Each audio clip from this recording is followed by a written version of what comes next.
In all the coverage and discussion and commentary on the grooming gang scandal in the UK that there's been in the last few weeks, there's one element that I think has been not discussed enough, and that's because it's a very difficult factor to talk about.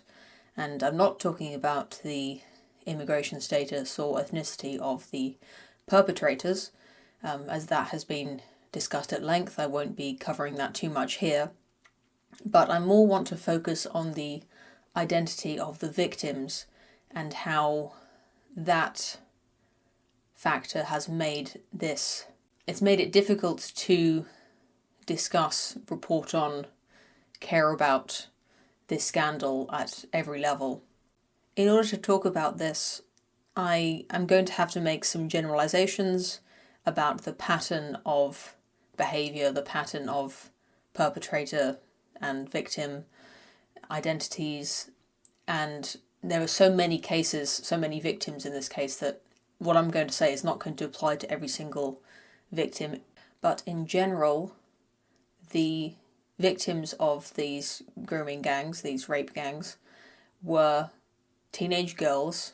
They were white British, and they were working class, but more than just being working class, they were very vulnerable, at-risk teens. These are girls who, by the time they first encountered their abusers, they had already been let down by many adults in their lives.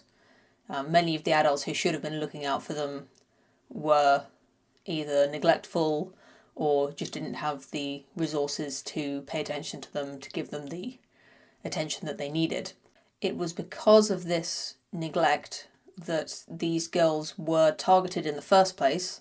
This is why they became victims in the first place, but it's also this very same characteristic of vulnerability that made it really difficult for the police to give enough attention to their cases when they did report the perpetrators, or when other people made reports on behalf of the girls. Because of who these girls were and how they were raised and the way that they were living, they had a lot of sort of behavioural issues, to be blunt, and that's what makes it so difficult to talk about without straying into blaming the girls for what happened to them or the way that they were neglected by the authorities afterwards. I think we have to acknowledge that this is a group of people who the authorities didn't want to care about when there were other more convenient victims of crimes that they could prioritise. Victims of other crimes who are more well-spoken, not just the police, but also social workers, and then later reporters, journalists. All these people come from a class that has a sort of disdain for the working class group that these girls came from.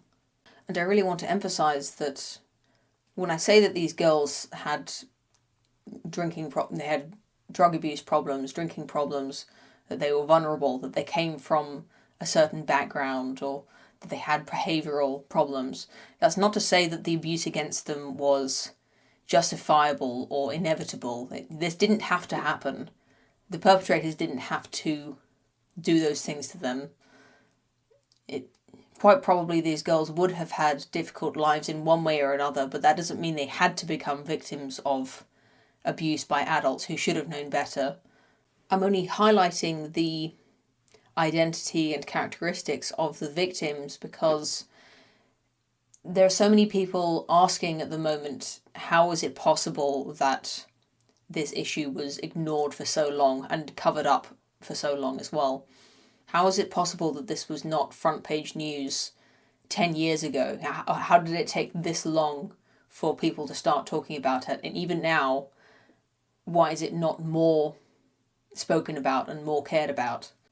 In a culture and a media zeitgeist that loves to proclaim the difficulties that women face things like misogyny and abuse, and even after the Me Too scandal of years ago, how is it possible that such an obvious example of genuine misogyny and abuse of girls was not brought up?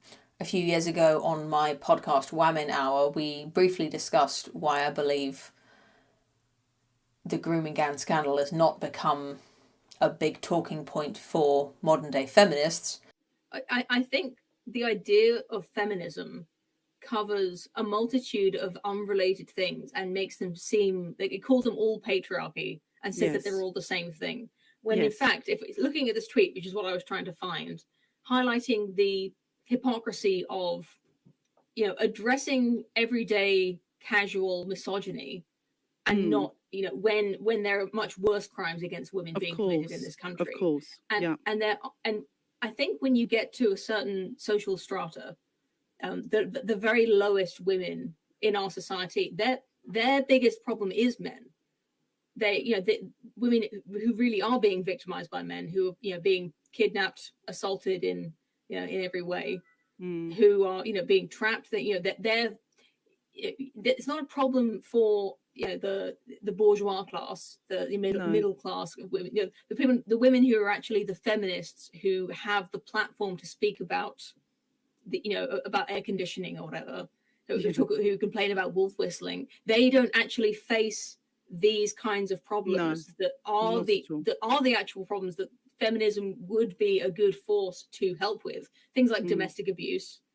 And I'm not talking about getting into arguments. I mean, true, chronic domestic abuse situations. The women who have the least resources to get away from their, what's the word, victimizers, their abusers. All of this language sounds very feminist, but it is the reality for a lot of women who don't really have access to the luxuries that the feminists who get to talk on TV and write books have. I believe that these crimes would have come to light much sooner and would have been talked about much more if the victims were, for example, university students, or if they were choir girls, if they were girls whose parents could afford to send them to Taylor Swift-themed dance lessons or buy them Ariana Grande tickets.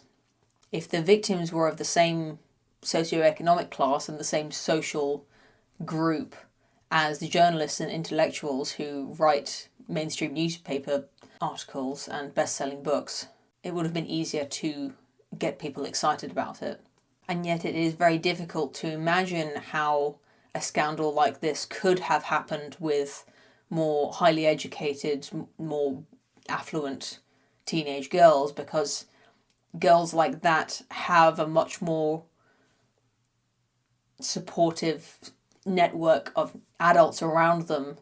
They're much better at advocating for themselves as well. Thinking back to 20 years ago, the moral panics that were happening at the time around teenagers was that they were morally corrupt, that these yobs were the perpetrators of crimes, that they were binge drinking and having teen pregnancies. There was a lot of hand-wringing at that time about the behaviour of teenagers. And at the same time, there was lots of mockery of what we used to call chavs. I suppose we still call them chavs.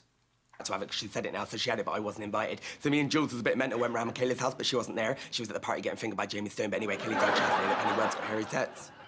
Vicky, where is the baby? Swapped it for a Westlife CD. How could you do such a thing? I knew, they're rubbish. Give me evils! It was quite popular to make fun of the way that chavs talked or the way that they dressed. There was a very open disdain for that kind of very low income, unemployed class of person, and especially for the teenagers that this class of people produced. Chav is such a dirty word that I feel bad even bringing that word out in association with these abuse victims, but the fact is that they definitely came from the same background that people at that time and even now associate with the word chav.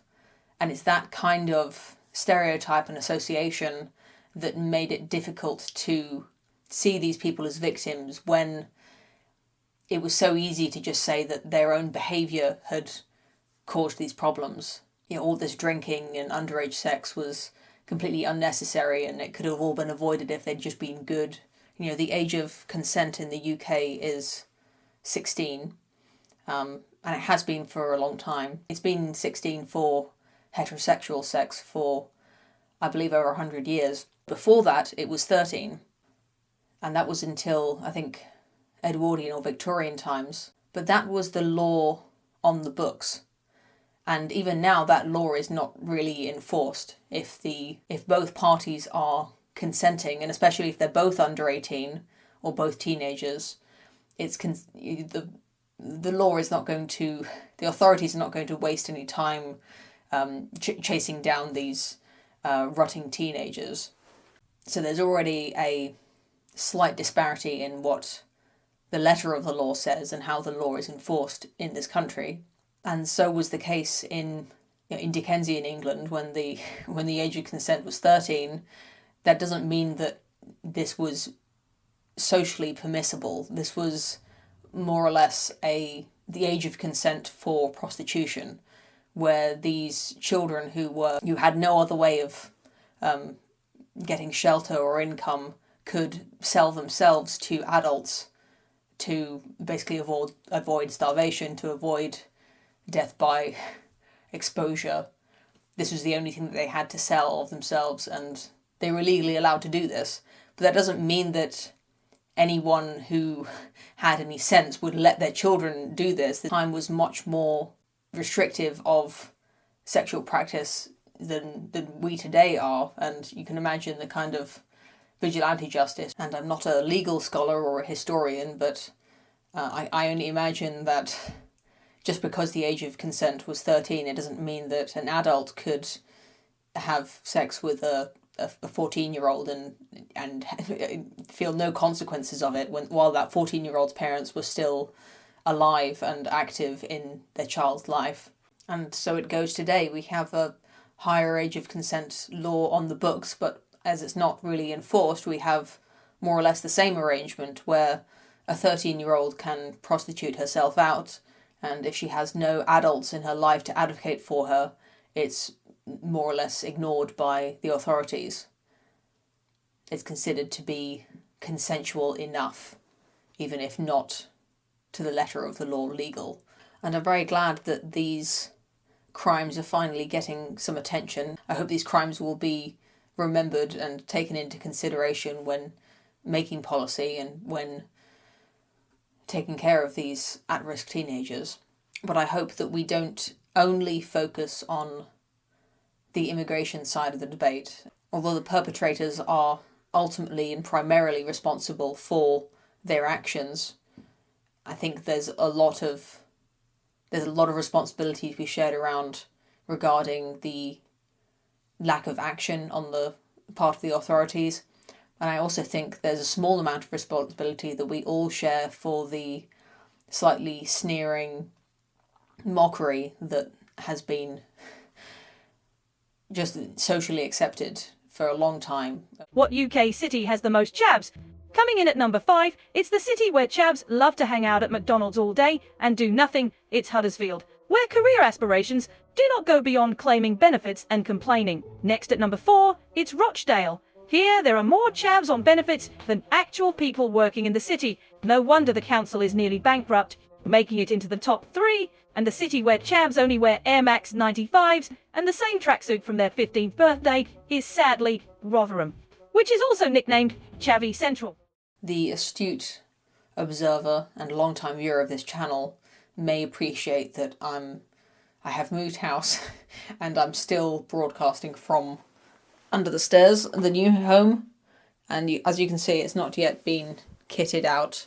It's just full of a bunch of junk at the moment, so over the coming weeks and months, I'm sure you're going to see this space renovated into a full studio for the continuation of my YouTube career. I have a lot of videos that I've written that I haven't filmed yet, and I'm hoping that this video will help me get back into the rhythm of filming, editing and releasing videos for you.